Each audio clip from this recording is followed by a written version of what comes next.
केशव प्रसाद मौर्य जी हमारे साथ हैं। केशव जी, कैबिनेट में क्या चीज़ें हुई हैं, क्या निकल के आ रहा है? कैबिनेट में कई महत्वपूर्ण निर्णय हुए हैं, अभी ब्रीफ दे रहे हैं।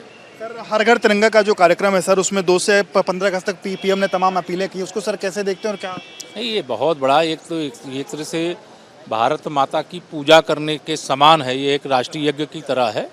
और सबसे मैं भी अपील करता हूँ, माननीय प्रधानमंत्री जी ने यही अपील की है कि सभी लोग कम से कम अपने सोशल मीडिया की प्रोफाइल पे तिरंगे को लेकर के आवें और एक अभियान चलावें। और इस देश के हर स्मार्टफोन के अंदर जो सोशल मीडिया का प्लेटफॉर्म कोई भी संचालित करते हैं तो वहाँ तिरंगा लाएं। कल रामगोपाल जी सीएम से मिलने आए थे, एक माफिया की पैरवी की उन्होंने। देखिए, माफिया की पैरवी करने से सरकार पर प्रभाव नहीं पड़ता, माफिया माफिया होता है।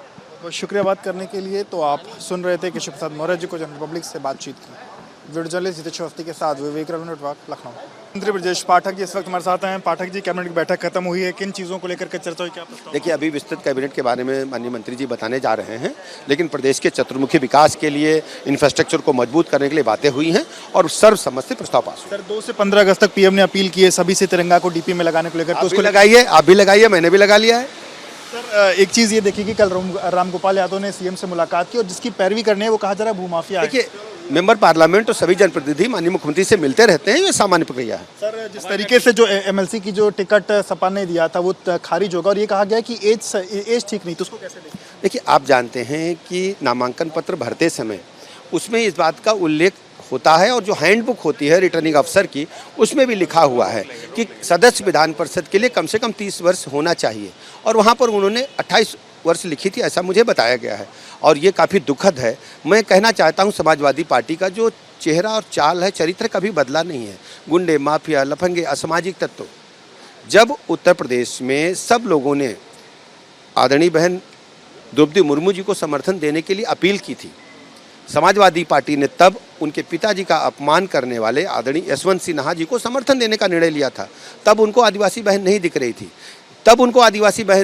दिख रही थी, जब उनके पास 4-4, 2-2 सदस्य विधान परिषद की जगह खाली थी, वो उन्हें भेज सकते थे, उनके पास वोटों की संख्या उतनी थी।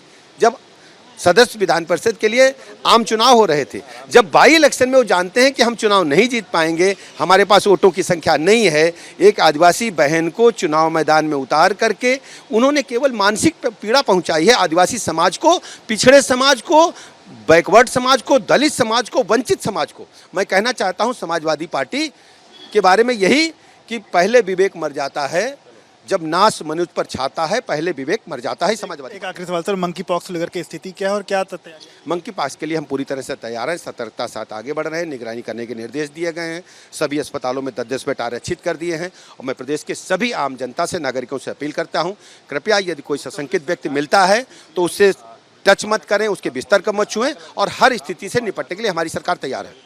शुक्रिया बात करने के लिए। तो आप सुन रहे थे उप मुख्यमंत्री ब्रजेश पाठक जी को, जनरल पब्लिक से बातचीत की। वीडियो जर्नलिस्ट जितेश अवस्थी के साथ विवेक नेटवर्क, लखनऊ।